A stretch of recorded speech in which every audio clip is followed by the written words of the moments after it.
É mau contato. Tá com mau contato. Ah, era mau contato, Escutou. né? Escutou. Ah, então tá.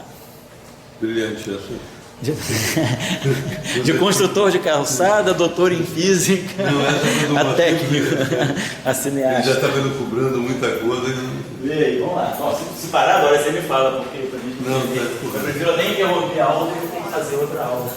Vamos lá, a gente pode trabalhar, tá ligado, né? A gente pode trabalhar mais até uma amiga, faz assim 50 minutos, dá meia horinha então para terminar isso. Então vamos falar da simetria de Dirac. Então vamos ver a simetria de paridade na equação do Dirac.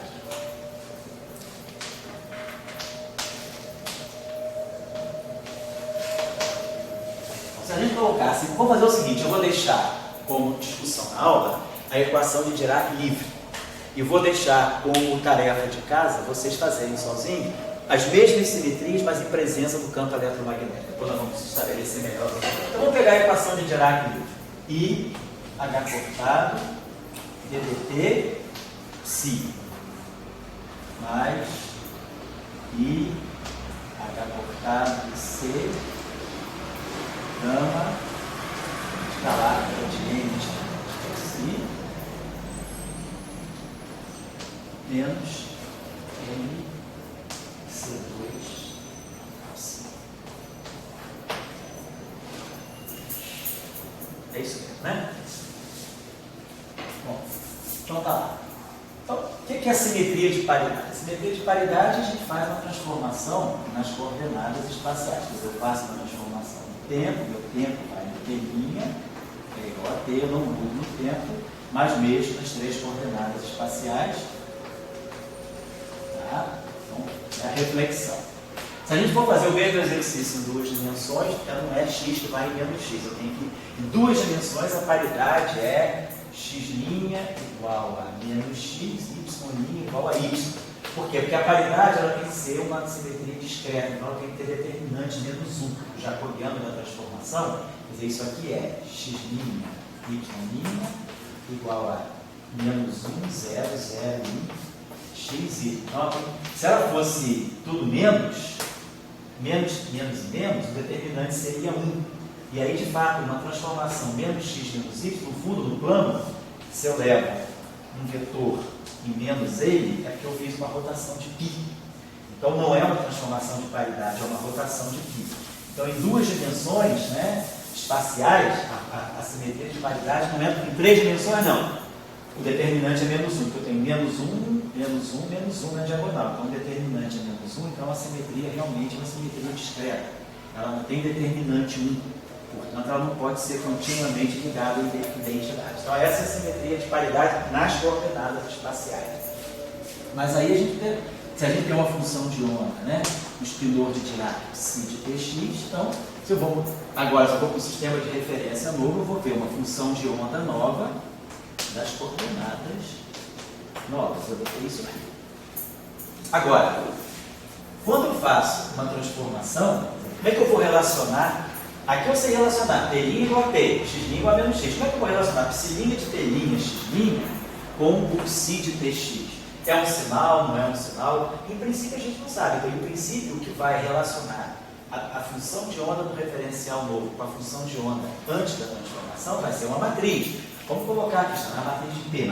Uma matriz, em princípio, a transformação do espinor é um objeto de 4 componentes, então, em princípio, eu teria uma matriz que vai fazer o que essa matriz está fazendo? Ela está representando a operação de paridade que eu faço assim no espaço-tempo. No espaço dos espinores, a transformação de paridade vai ser representada por uma matriz, que eu vou ter que descobrir quem é. Será que no final do dia vai ser um sinal? Ou vai ser um i? Não sei. Então eu tenho que ver qual é. Então isso aqui é a representação da transformação de paridade no espaço dos espinores. Então vamos ver como o que eu vou impor. Eu vou impor que a equação de Dirac deva ser invariante sobre transformações de paridade. Então vamos ver o que a gente pode fazer. Então vamos pensar o seguinte, vamos escrever a equação de Dirac em termos das coordenadas linha. E depois vamos relacionar com as coordenadas em linha. Pode fazer assim. Vamos dizer que eu parta dessa equação. IH cortado, ddt', do psi' de t'.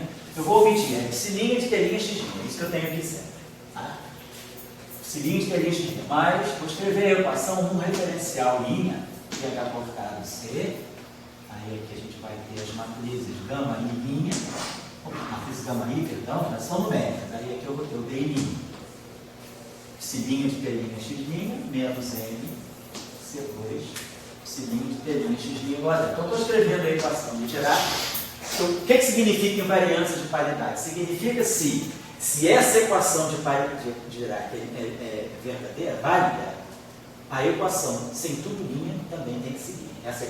Se essa equação vale no referencial linha, a mesma equação tem que valer no referencial sem linha. Então eu parto do princípio de que essa equação é válida. Poderia fazer o contrário também, eu posso partir do psi, posso partir daquela equação para chegar nessa, mas eu tenho que fazer os inversos. Eu prefiro então vamos deixar essa equação assim. Então, para nós, suponhamos que essa equação de Dirac seja válida em termos de tudo linha. Como é que eu posso relacionar isso com tudo sem linha? Então, vamos lá. Transformação de paridade. T' igual a T. Então, acho que isso fica aqui um gama zero. Desculpa aí, tem um gama zero, eu sempre esqueci.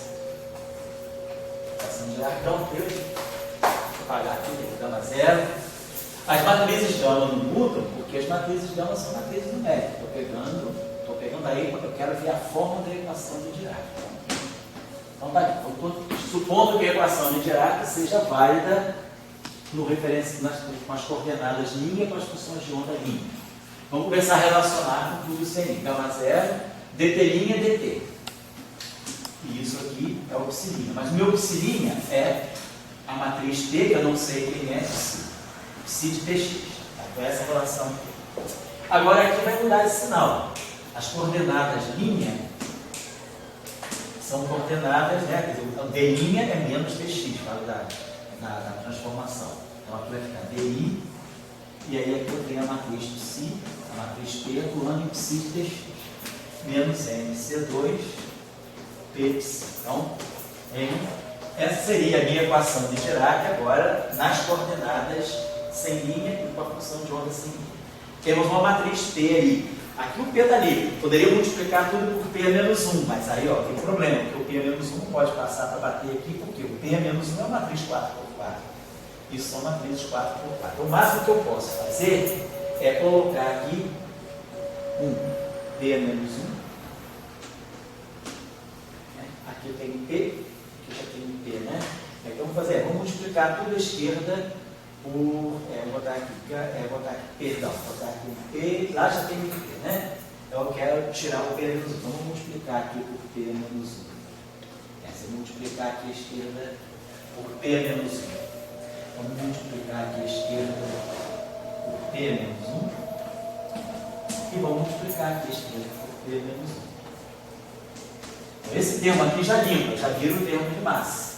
Mas agora, para que essa equação reproduza aquela, eu teria que ter P menos 1 gama zero P teria que ser gama zero, porque esse termo aqui tem que estar igual ao outro.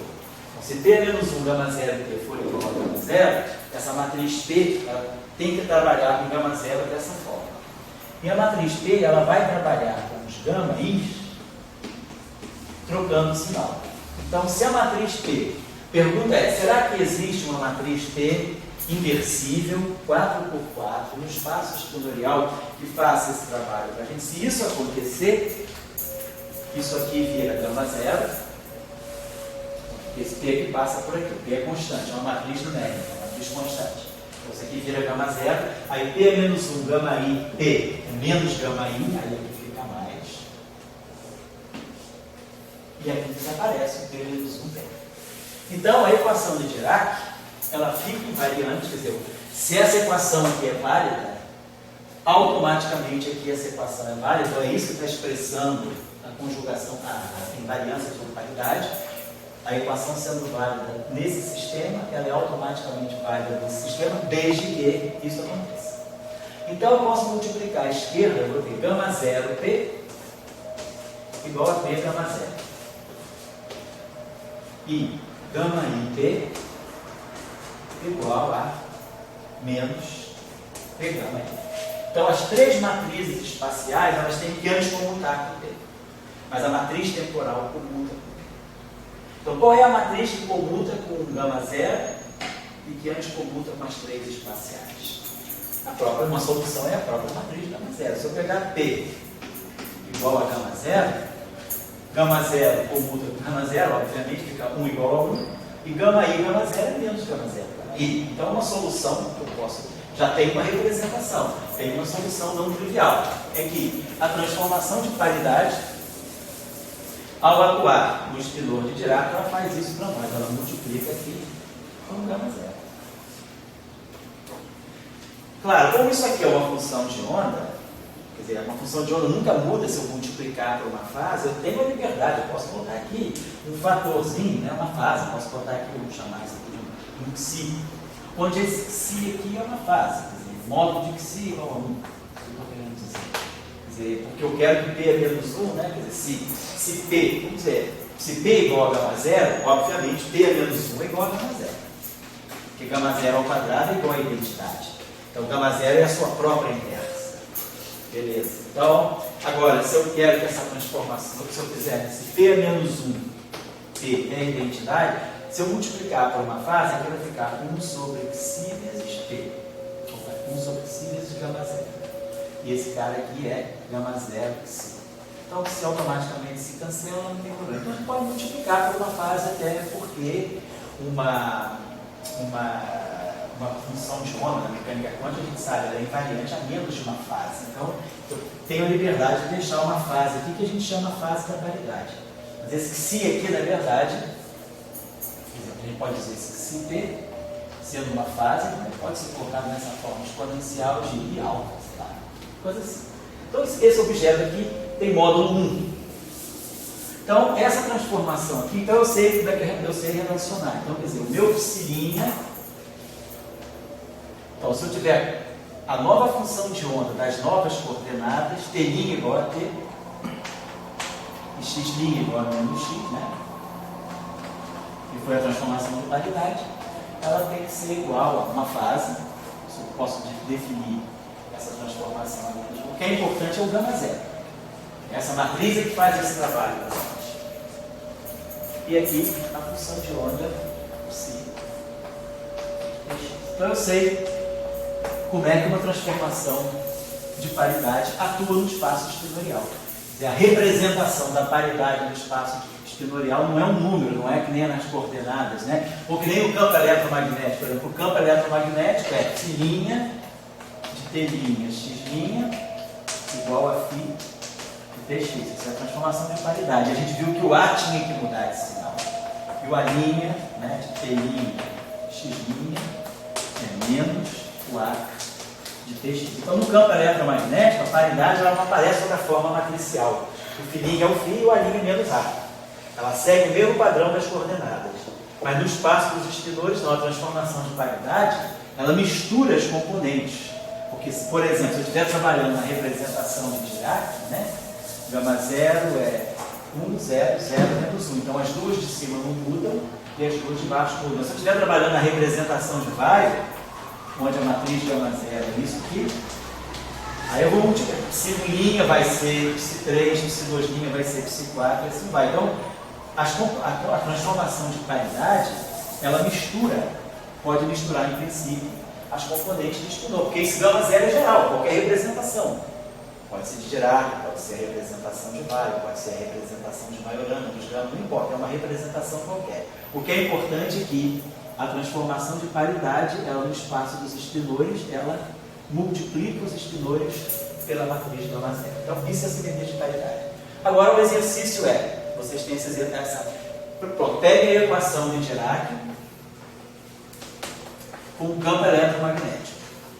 Então, nós já vimos na aula passada, com acoplamento eletromagnético, derivada covariante, a gente faz o acoplamento mínimo, D0 vai em D0, menos IE sobre H cortado, Q, o DI vai em menos A, faz a equação de Dirac acoplada a um campo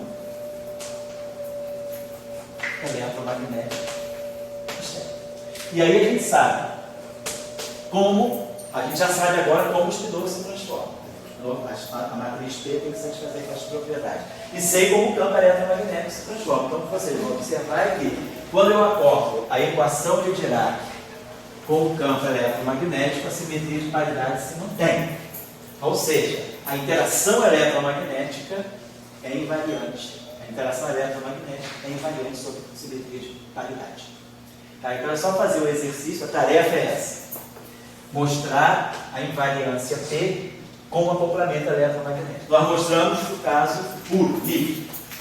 Mas essas propriedades vão se manter, vocês vão observar que essas propriedades se mantêm também no caso eletromagnético, e o campo, filhinha, não muda, mas a linha muda. E aí vocês vão ver que tudo se processa de tal maneira que está invariante. Então essa é a simetria de paridade. Simetria de conjugação de carga eu não preciso fazer. Nós já fizemos na aula passada. A gente mostrou tanto no caso livre, né, como no caso eletromagnético, conjugação de carga, conjugação C. Nós tínhamos visto no caso anterior, né, no caso da aula passada, que a equação de Dirac livre e a equação de Dirac com campo eletromagnético, em ambos os casos a gente tem invariância sobre conjugação de carga. E a transformação de conjugação de carga, então, é essa. A conjugação de carga não mexe no T, quer dizer, T' igual a T, ela não mexe nas coordenadas espaciais, nem no espaço temporal, quer dizer, a transformação de carga é uma transformação interna, interna do espaço exterior. O que a transformação de carga faz é pegar o psi de Tx e nos levar um psi. Vamos chamar, vamos botar um psi C, vou botar assim, psi conjugado de carga de Tx, ela não mexe nas coordenadas, mas aí aqui a gente coloca C, psi, barrado, transpus, psi de Tx. Então essa é a operação de conjugação de carga e a mensagem importante era essa, C é menos 1, C, gama mi transposto, C é menos 1 é igual a menos gama mi. Valendo para o gama zero para todos os gramas. Nós vemos que a matriz de conjugação de carga satisfazia essa condição. Na representação de Dirac, nós tivemos na aula passada uma representação explícita da matriz de conjugação de carga. Eu acho que dava alguma coisa do tipo gama 0 vezes gama 2. E aí também, claro, a transformação de conjugação de carga pode ser definida a menos de uma fase. Eu posso colocar aqui uma fase que eu vou chamar de φ C. Se eu defino a transformação de conjugação de carga com C ou com C vezes uma fase, tudo fica invariante, porque no final do dia a gente sempre precisa de C barrado, C, a fase vai se cancelar. Então a gente sempre pode definir essas transformações discretas a menos de uma fase que a gente chama de paridade C, paridade psi. Em alguns casos eu posso fixar aquele psi P como sendo mais 1, menos 1, não importa. É uma fase. Então a gente deixa essa liberdade aqui. Então a transformação de conjugação de carga eu já sei quem é. Vamos imaginar, por acaso, que a gente misturasse C e P, só para ter uma ideia. Como é então que um espinor reage sob uma transformação de CP? Então eu já sei como C atua e já sei como P atua. Vamos ver que a gente faz a primeira transformação de paridade. Então eu peguei o meu psi de Tx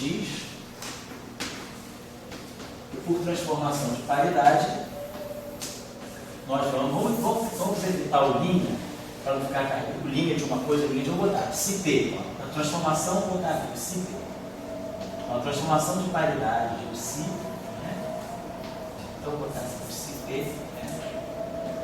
Que é o psi linha. De T' igual a T, x' igual a menos x. Então isso aqui é transformado de paridade. É o psi linha de T', x'. Então a gente sabe que isso aqui é aquela fase, psi P, gama 0, psi Tx. Então essa é a primeira transformação que eu fiz uma transformação de paridade. Agora, depois de eu tiver feito a transformação de paridade, vamos fazer a transformação de conjugação de carga. Então a gente vai pegar o nosso psi P, pegar o objeto transformado de paridade, vamos colocar aqui T' e x'. Lembrando então que eu já sei que x' menos x e T' igual a T. Então pegamos e vamos fazer a conjugação de carga. Então agora eu vou ter um psi que vai ter a conjugação de carga em cima do T, que eu vou chamar de psi-CT. Mas a transformação de conjugação de carga, ela não mexe nas coordenadas. Então, T' igual a T, X' igual a X também, né? Os argumentos se mantêm com a conjugação de carga. Mas agora eu sei como é que a conjugação de carga vai atuar no psi-C. Quer dizer, eu vou ter que tirar a conjugada de carga desse objeto. Então, vai ser, vamos chamar aqui a fase, vamos dizer, uma fase de conjugação de carga, e a matriz C. Aí vamos ter o psi-P de T', X' barrado transposto, certo? Essa é a sequência de operações. Eu pego o psi-P e vou ter que fazer a conjugação de carga em cima dele. Então, a regra é essa: pega esse substituidor e coloca isso aqui dentro. Só que agora quem vai trazer para cá já é o psi-P. Estou fazendo conjugado de carga, né? No fundo eu estou fazendo isso aqui. Eu estou pegando o psi-P de X' e tirando o conjugado de carga dele. Então é aquela operação só que em cima do psi-P. Então, vamos lá. Isso aqui vai me dar um psi-C. Agora, vamos botar aqui dentro do barrado ainda, porque a última operação que eu faço é o transporte. Eu vou ter que tirar o psi-P, depois barrar e depois transporte. Quem é o psi-P? Psi-P é psi, a fasezinha de conjunto de paridade, o gama zero e o psi. Psi de Tx. Isso é a relação entre psi-P e psi. Está aqui. Agora, tudo isso aqui vai ter que ser barrado e depois tudo isso aqui vai ter que ser transposto. Só estou combinando as duas operações para a gente ver a ação parcial. Depois a gente vai ter que fazer o CPP. Depois que a gente produzir a conjugação de carga, a gente vai pegar o psi-CPP completo. Então vamos lá. Então vamos lá. Então quem vai ser o nosso psi, conjugado de carga, paridade, T', X'. Então vai ser, vou pegar essa operação aqui. Vamos primeiro barrar. psi-C. Quando a gente barra, a gente tem que trocar. Primeiro, a operação de barrado, ela pressupõe um conjugado hermitiano, vezes gama zero. Então, se tem um conjugado hermitiano, esse psi-P vai aparecer o psi-P estar. Então, aqui vai aparecer o psi-P estar. E aí, quando eu barrar, eu vou ter psi barrado. Eu não estou colocando o argumento do psi, porque eu já sei que é psi de Tx. Psi barrado, gama zero barrado. Mas a matriz gama zero, todas as matrizes gama, seja atemporal, sejam as espaciais, elas são sempre autoconjugadas de Dirac. Barrado de qualquer matriz gama é a própria matriz gama. Então vem para cá o gama zero barrado pelo gama zero. E aqui o transposto. Então, nós vamos ter aqui psi-C, psi-P estar. Aí agora que vamos ter gama zero transposto e o psi barrado transposto. Só que o psi barrado é psi dagger gama zero. Vamos ter psi barrado transposto, ou seja, psi dagger gama zero transposto, certo? Então vai ficar gama zero transposto, vem para cá, e psi estar. Então, só que gama zero transposto vezes gama zero transposto dá identidade, porque gama zero ao quadrado é 1, gama zero vezes gama zero é identidade. Então, se eu transpuser essa equação, fica gama zero transposto vezes gama zero transposto igual a identidade. Presta atenção, só esqueci uma coisa C, né? Perdão. A vida não sempre é tão fácil. Então, você parece o pastor Everaldo, né? Esquecendo tudo, né? Tudo dia de identidade no final do dia, né? Então, eu tinha esquecido da matriz C. Então, aqui, isso tudo aqui é o C aqui na frente. Isso aqui são fases, né? Podem passar sem problema. Mas a matriz C está aqui. Eu estou certo, lembra? O C fica na frente de tudo, né? Então, eu barrei isso aqui. Então, ficou psi barrado, gama zero barrado. Tá certo? Psi barrado. Então, vou apagar isso aqui para não fazer mais confusão. Ficou psi barrado, gama zero. Ficou gama zero transposto, psi dagger gama zero transposto. Tá certo. Então, sobrou a matriz C, né? certo? Não estou comendo nada. Então ficou que se C, se T está. Agora, gama zero transposto vai bater aqui, mas vai sobrar a matriz C. Então eu tenho a matriz C, ela não foi embora, e gama zero transposto bateu com gama zero transposto, sobrou o se está. Então essa é a ação de CT. Então o transformado de CT de um espinor de Dirac, ele é dado. Tem essa fase aqui, que é um produto de fases, sobra a matriz C, isso aqui ainda de uma forma independente da representação, não estou colocando C. Aí sim, se eu tiver na representação de Dirac, a matriz C é o gama 0, gama 2. Eu isolei a fase, né? Vamos dizer que a matriz C seja aquele gama, na representação de Dirac, o gama 0, gama 2. Já botei a fase fora do C para deixar o C só a matriz gama 0, gama 2. Né? Então, esse é o transformado do CT. Então, só para a gente ter uma ideia. Vamos parar isso aqui. Agora, vamos dar uma olhadinha na conjugação de carga, na reversão temporal. Então, agora o exercício que fica para vocês, então, refaz o exercício. Pega a equação de Dirac, acoplada com o campo, a equação de Dirac, com o campo eletromagnético, e aí mostrar a invariância sobre CT. Só lembrando o seguinte, quando a gente faz a invariância de CT, o campo eletromagnético, o φ, por paridade, ele vai no φ. Mas por conjugação de carga, ele vai no filinha, quer dizer, o filinho vai menos φ. Conjugação de carga troca o sinal do campo do fóton, né, do campo eletromagnético. O A, por paridade, vai em menos A. Mas aí a conjugação de carga também troca o A, vai ficar mais A. Então, por CT, né, quer dizer, se eu pegar o campo eletromagnético, né, o φ, CT é o φ, é o menos φ, e o A, conjugado de carga e paridade, é mais A. Então, sabendo dessas transformações e da transformação do gama, vocês vão mostrar que a equação de Dirac, acoplada com o campo eletromagnético, também é invariante CT. Só como exercícios. Então agora vamos fazer invariância sobre reversão temporal.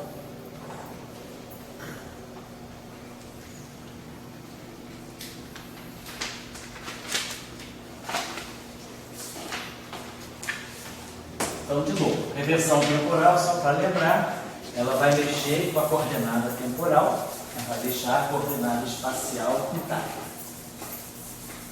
Ela mexe só no tempo. Então, lembrando, a gente sabe da equação, a reversão temporal, por exemplo, na mecânica quântica normal, ela precisa ser antilinear. Então, o que a gente já traz de conhecimento é que a reversão temporal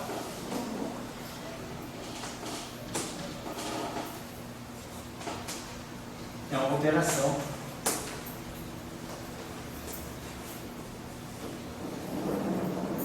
antilinear. Então, por exemplo, se a gente retomar a equação de Schrödinger, vamos dizer que a gente tem a equação de Schrödinger aqui, menos h cortado, só para a gente retomar rapidamente aqui, menos h cortado ao quadrado, laplaciano, mais um v de r. Claro, se o potencial depender explicitamente do tempo, ele pode não ser invariante sobre a reversão temporal. Vamos pegar o caso de um potencial independente do tempo, atuando em psi de tx, né? Então isso aqui é I, H cortado, ddt, psi de tx. Então como é que a reversão temporal se processa na mecânica quântica ordinária? Tiro o conjugado, o estar. Menos h cortado ao quadrado sobre 2m, laplaciano, supondo um potencial real, né, mais v de r, tudo real. Psi está tx, então, psi está tx, né, vamos dizer assim. Então vamos fazer o seguinte, vamos dizer que a gente vai escrever a equação tudo linha. Vamos deixar assim, depois a gente compara. Tá?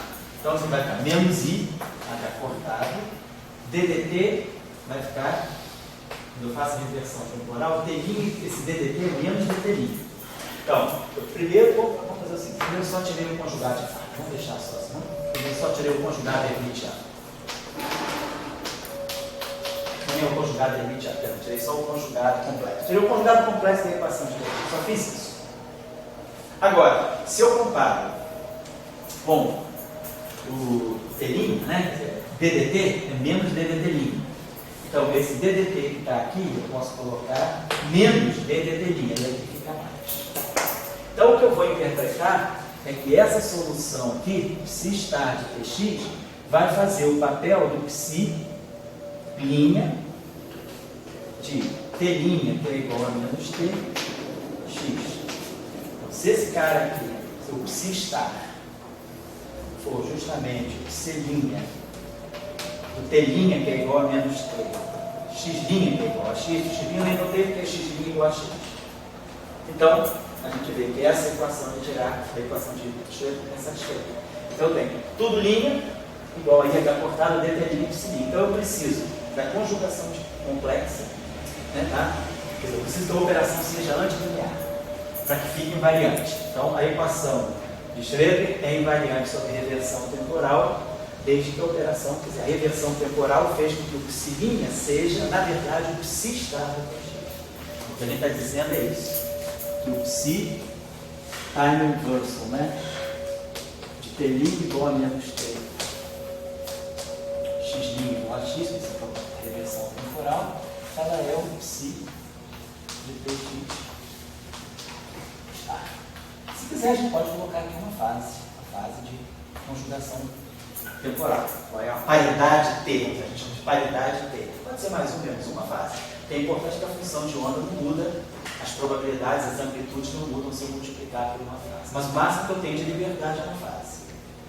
Vamos ver então o que é importante, o conceito importante é a antilinearidade. Então, já sabendo disso, vamos pegar a equação de Dirac, quase acabando.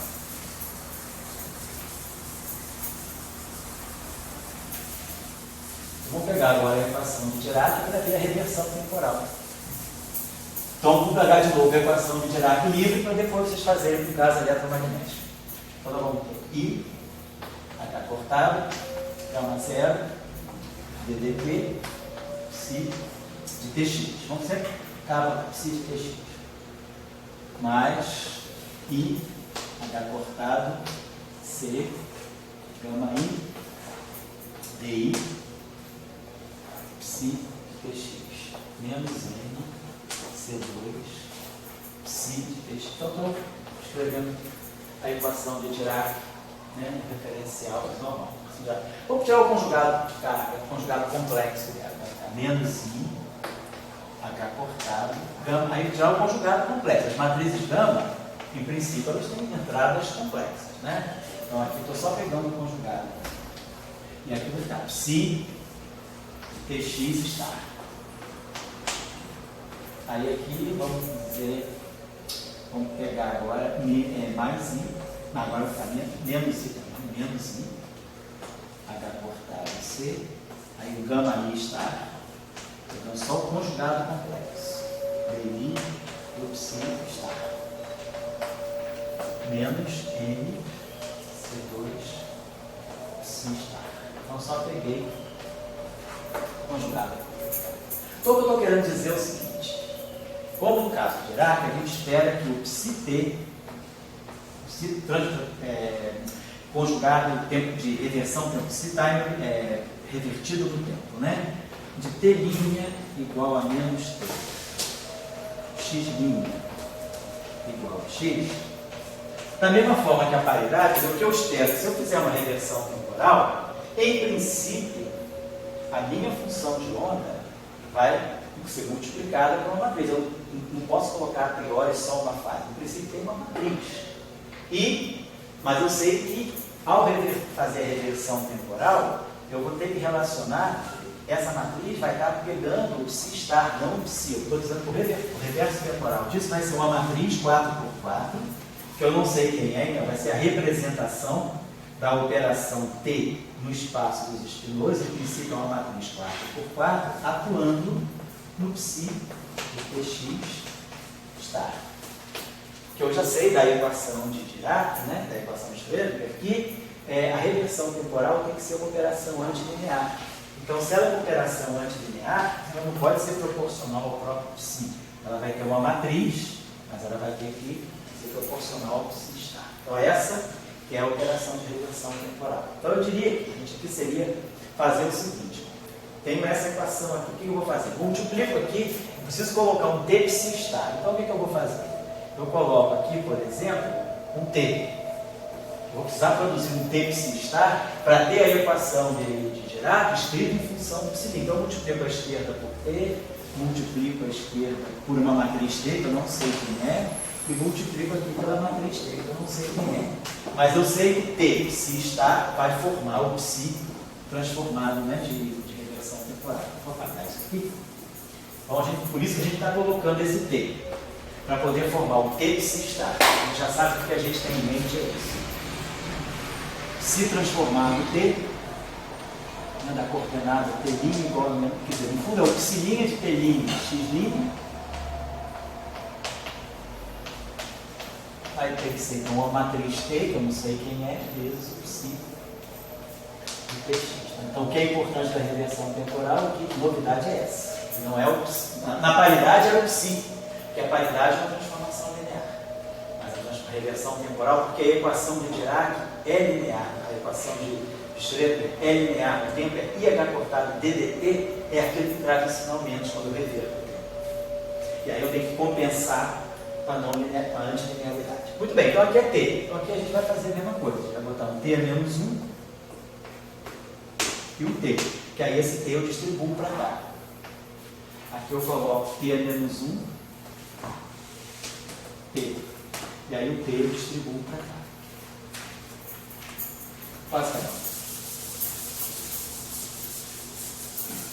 Então, o que está faltando para essa equação agora virar uma equação linha, né?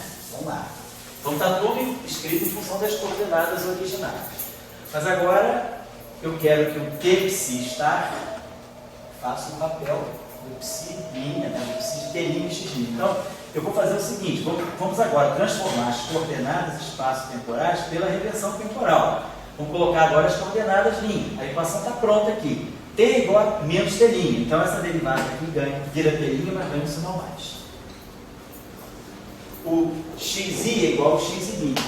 Então, esse sinal aqui se mantém. Agora, quando eu passei das coordenadas t e x para as coordenadas t' e x', esse sinal muda, mas esse não. Mas eu quero que em termos das coordenadas linha, a equação de Dirac tenha a mesma forma.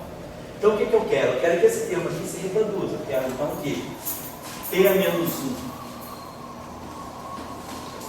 gama 0 estar, t seja o próprio gama 0. Por quê?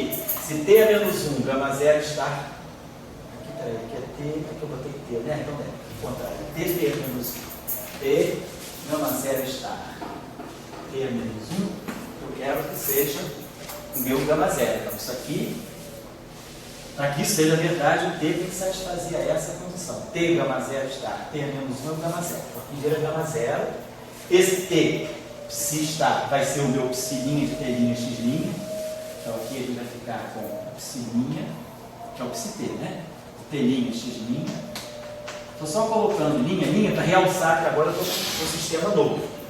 Então, isso aqui é justamente o meu t psi estar. Então, esse termo aqui ó, já ficou invariante, a mesma forma dos dois sistemas. Agora, esse aqui vai ter que mudar de sinal. Então, nós vamos ter que a matriz T, atuando nas coordenadas, nas matrizes gama espaciais, ela troca esse sinal para poder dar esse termo. T, gama I estar, T a menos 1, vai ser o gama I. Então, isso aqui some, e aí aqui fica mais. Mas aí é a mesma coisa. T, psi estar, que é o meu psi' de t'.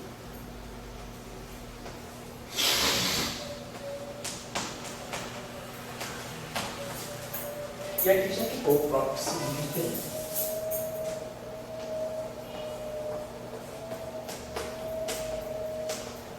Beleza. Então, O que a gente precisa é a conjugação, a reversão temporal. É uma simetria da equação, pode ser uma simetria da equação de Dirac, se eu descobrir uma matriz T que faça esse trabalho lá para poder manter essa equação. Então, se essa equação é válida, automaticamente essa equação escrita em termos de tudo linha mantém a mesma forma. Então, se eu escrevo aqui ou aqui, basta só mudar as coordenadas. Então, vamos ver. Aí agora, a gente, isso aqui é dependente da representação. Porque a representação de Dirac, por exemplo, a matriz gama zero é real. 1, 0, 0, menos 1.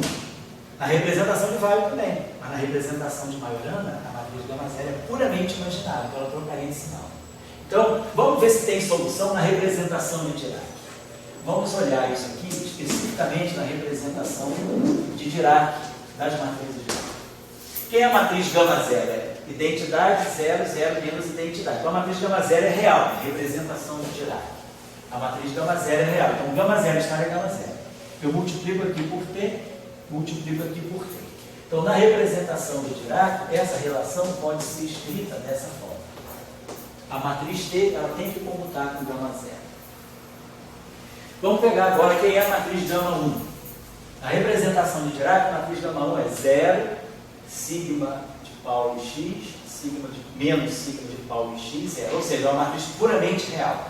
Então a matriz gama 1 é real. Então se ela é real, isso não muda.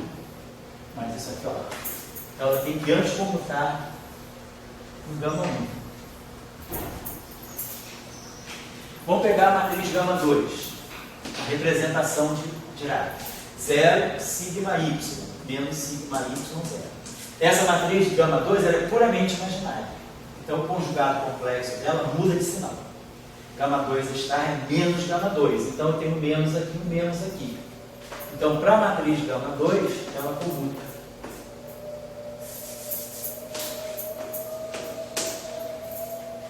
E a matriz gama 3 é só botar o sigma z, portanto ela é real. Se ela é real, aqui não troca de sinal. Então esse sinal menos perpetua. Eu vou ter T gama 3 igual a gama 3. Então eu tenho uma matriz que, eu tenho uma matriz que comuta com gama 0 e com gama 2, mas que antes comuta com gama 1 e com gama 3.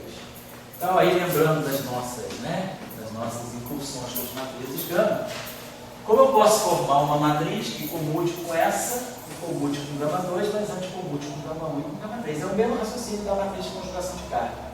Se eu pegar o produto gama 1, gama 3, ela comuta com gama 0 e comuta com gama 2. Antes comuta com gama 1 e antes comuta com gama 3. Então essa matriz é a solução do problema. Então essa matriz existe. É não trivial. A representação de Dirac. Se eu mudar de representação, simplesmente vai ter uma transformação unitária. Se ela existe numa representação, ela vai existir em qualquer outra representação. Mas aí eu fui obrigado a construir numa dada representação por causa da possibilidade de, dependendo da representação, essas matrizes terem elementos reais ou puramente imaginários.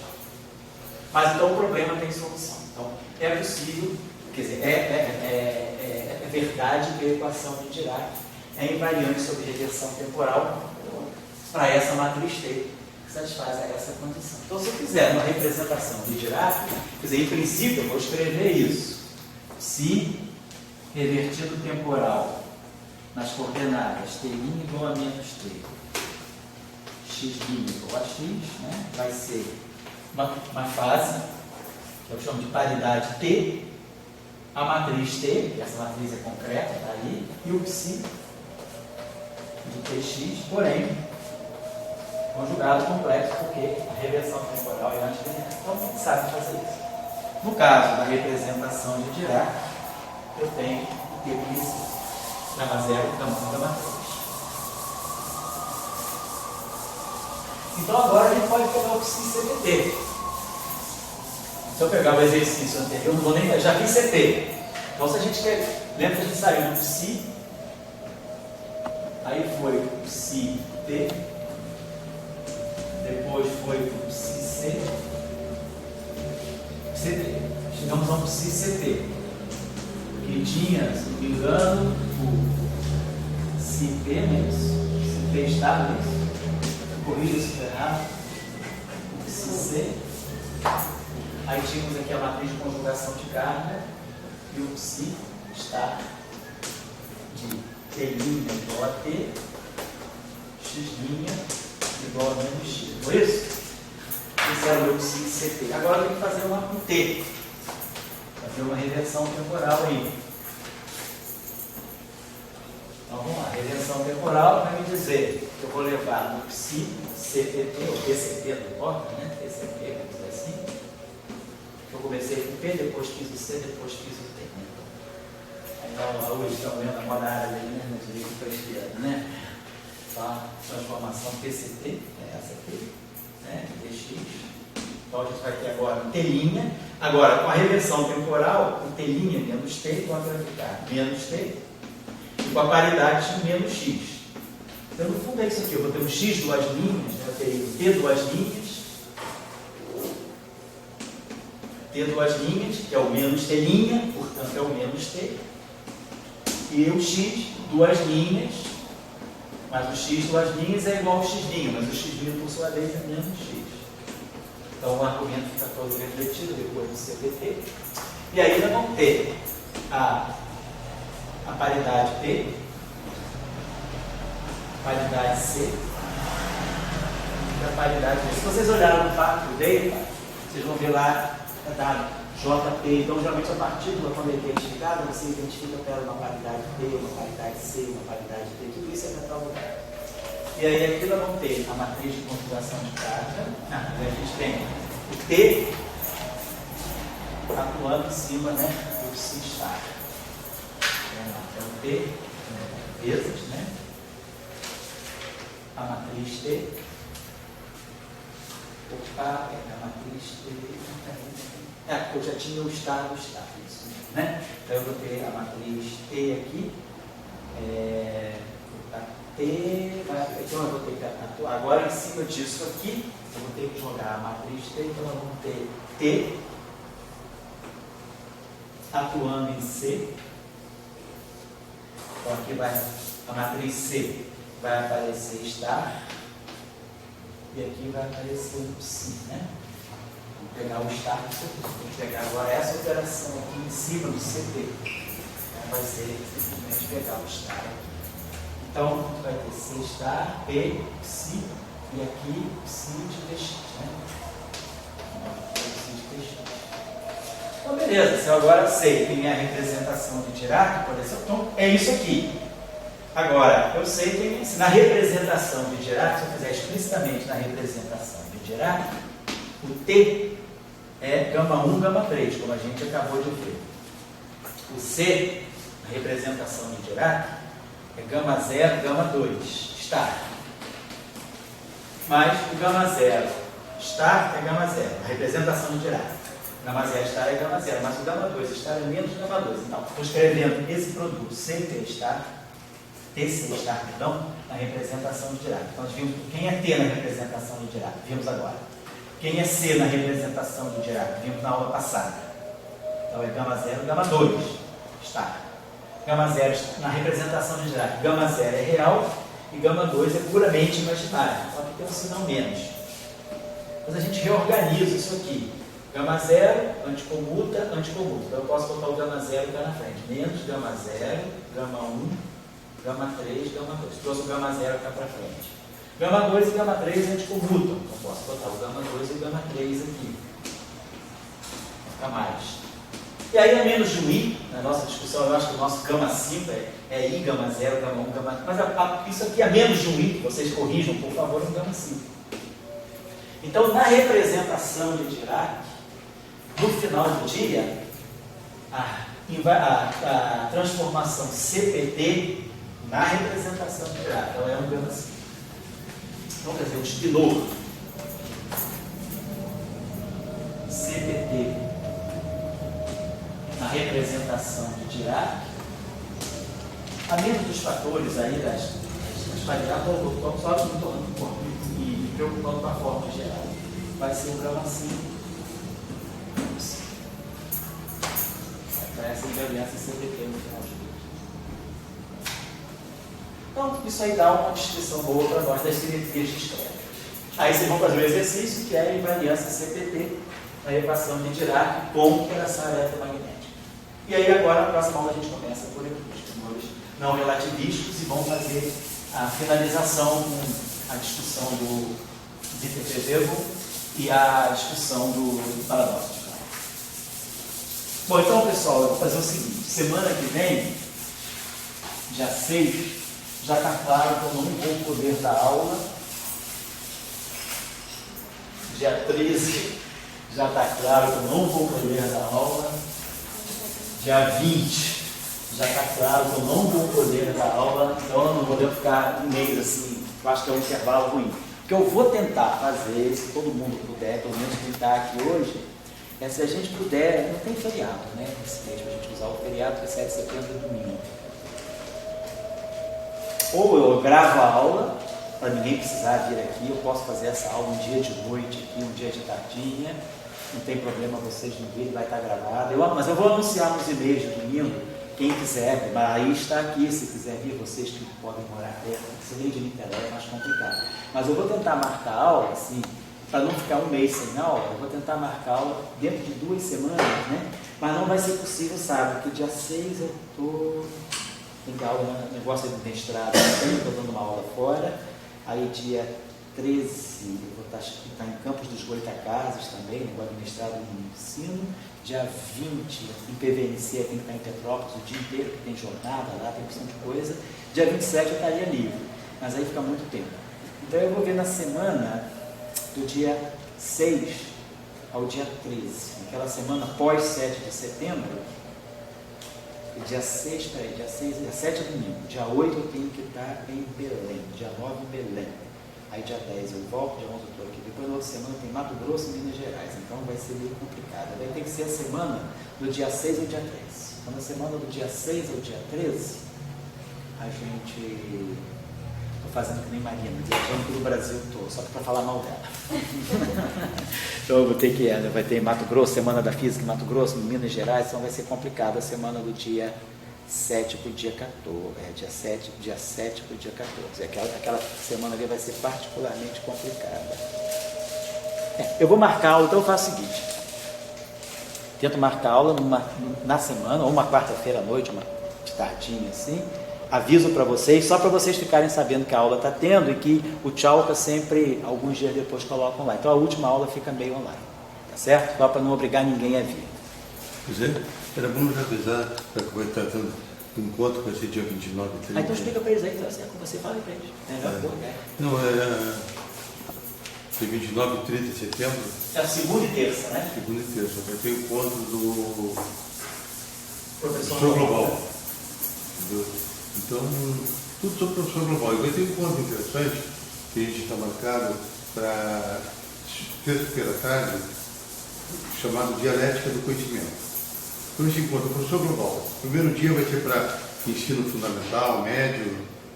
O segundo dia vai ser para universidade e pós-graduação em física. Então, por exemplo, no segundo dia vai ter como é que a gente usa o Maple na... Para você, você que está falando. Tem que ter alguém olhando, senão não... Vai para a máquina, o pessoal tem que conhecer, todo mundo conhece essa voz misteriosa aí. Não é a voz daquele professor que fala grosso e que é muito metafórico. O professor metafórico. Mas então, por exemplo, na terça-feira vai estar meio de equação diferencial, meio de teoria de campo, certo? Vai ter, vamos dizer, como você fazer banco de questões, correção de prova, toda a coisa, tela interativa aí. E tem declaração, quer dizer, eu sei que os estudantes que têm iniciação científica precisam de horas complementares, quem faz licenciatura, aí a gente dá declaração de horas também. Quer dizer, não pelo CBPF, que o evento é do grupo de pesquisa nosso, não é do CBPF, mas eu assino, em geral as declarações são sempre aceitas, não tem problema. O José vai passar um e-mail que você tem. Vou passar o e-mail. Só vocês clicarem e verem o e-mail. Tá, o link já está pronto, tá? Dentro do Professor Global, quando vocês abrem professorglobal.com.br, o primeiro link está na escola. Eu vou dar o link para eles no domingo. Domingo eu passo para eles. E vai ter na terça-feira um encontro que a gente está chamando de Dialética do Conhecimento. Então, justamente, vamos dizer, a ideia é que, vamos dizer, o que acontece hoje em dia, nesse sentido, é que nós estamos vivendo uma época que se conclui a dialética capital-trabalho. Então, esse é o problema que todos os partidos políticos foram a favor ou contra, todos em torno da dialética capital do trabalho, esses 150 anos de marxismo. E agora aparece o conhecimento se relacionando com o capital. Então, traz novas aplicações, certo? Desde o conhecimento do capital, vamos dizer, é uma união entre ciência e economia e religião. Bom, então vai ter uma discussão detalhe sobre essa dialética capital do trabalho. Um assunto interessante e um assunto novo. Sabe? Então vale a pena vocês, porque vocês estão numa época de ver onde é que está o vazio. O discurso do José aqui. Vale a pena ser superstring? Por que ele não fala de superstring? Por que ele fala de 1930? Porque às vezes tem coisas que estão lá embaixo que a gente tem que entender bem antes de disparar se vale a pena andar de minissaia ou não. Entende assim? Então, esse é mais ou menos o fundamento da humanidade, porque tem muitos fundamentos embaixo que se a gente não revisar, não entender, a época que joga, tira a roupa, e de repente não vai tirar a roupa ainda. Entende assim? Então, a questão da dialética do conhecimento talvez seja uma novidade para a geração de vocês pensarem. O que significa isso? O que significa relacionar capital com conhecimento? O que significa uma equação hoje em dia? Uma equação hoje em dia, eu posso dizer para vocês, ela significa já dinheiro. Porque hoje em dia o pessoal fala aqui ciência e inovação. O que é ciência e inovação? Quem une ciência com inovação? É uma equação. Hoje em dia um carro é feito por 100 mil equações. É isso mesmo. 100 mil equações constroem carro. Então você nota que aquelas equações, kx2, você vai para kx4, começa a dar dinheiro, porque ela começa a fazer inovação. Então os softwares hoje em dia de simulação, eles estão levando uma equação para a inovação. E a inovação é a porta do dinheiro, da venda. Então essa relação de conhecimento e capital, ela se tornou mais vívida hoje em dia. E é um momento de você discutir como é que um país como o Brasil vai unir educação, ciência, inovação e vendas. O que hoje em dia, essas coisas que eu estava discutindo, sabe, aqui,